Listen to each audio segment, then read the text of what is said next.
तुम में से जिसने भी जुल्म किया तो अनकरीब हम उसे सजा देंगे। फिर वो अपने रब की तरफ लौटाया जाएगा तो वो उसे बहुत बुरा अजाब देगा। और बहरहाल जो ईमान लाया और उसने नेक अमल किया तो उसका बदला भलाई है, और अनकरीब हम उसको आसान काम कहेंगे। जुल्करनैन ने उस जगह बसने वाली कौम को काबू किया और वो अपनी फौज के साथ मशरिक की तरफ रवाना हो गए। वो उस रास्ते पर सफर करते हुए एक ऐसी जगह पहुँचे जो सूरज के तुलू होने की जगह थी। वहाँ उन्होंने एक ऐसी कौम को देखा कि जिनके लिए अल्लाह ने सूरज से कोई आड़ नहीं रखी थी।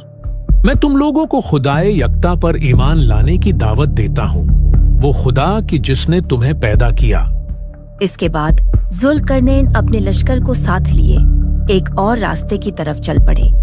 इस बार वो दो पहाड़ों के बीच एक ऐसी जगह पर पहुँचे जहाँ उन्हें एक ऐसी कौम मिली जिन्होंने जुल्करनैन से मदद तलब की। जुल्करनैन और उस कौम के लिए एक दूसरे की जबान को समझना मुश्किल था, इसलिए गालिबन इशारों की जबान में बातचीत की गई। उन्होंने बताया कि किस तरह याजूज और माजूज जमीन में फसाद बर्पा करते हैं और वो कौम खुद भी उनके जुल्म का शिकार थी। उन्होंने जुल्करनैन से दरख्वास्त की कि वो कुछ माल के बदले उनके और याजूज माजूज के बीच एक दीवार बना दें। जुल्करनैन ने किसी मुआवजे के बगैर उनकी मदद करने का फैसला किया। मेरे पास मेरे रब का दिया सब कुछ है, बस तुम लोग दीवार बनाने में मेरी मदद करो और मेरे पास ज्यादा से ज्यादा लोहे के टुकड़े लाओ। जुल्करनैन अपनी निगरानी में लोहे के उन टुकड़ों की मदद से एक बहुत बड़ी दीवार बनाने में कामयाब हो गए।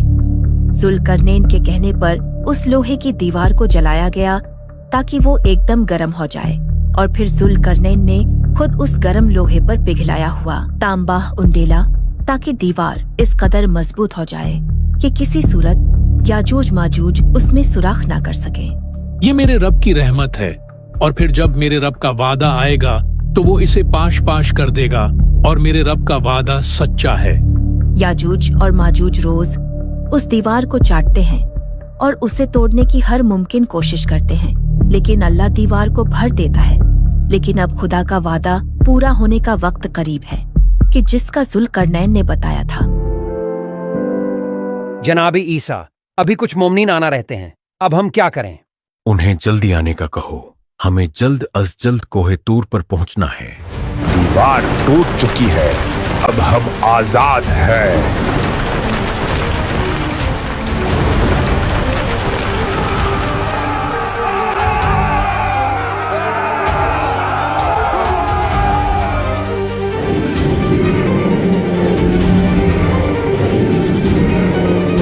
जल्दी भागो, वो हमारी ही तरफ आ रहे हैं। वो चारों तरफ से पहाड़ों से नीचे उतर रहे हैं।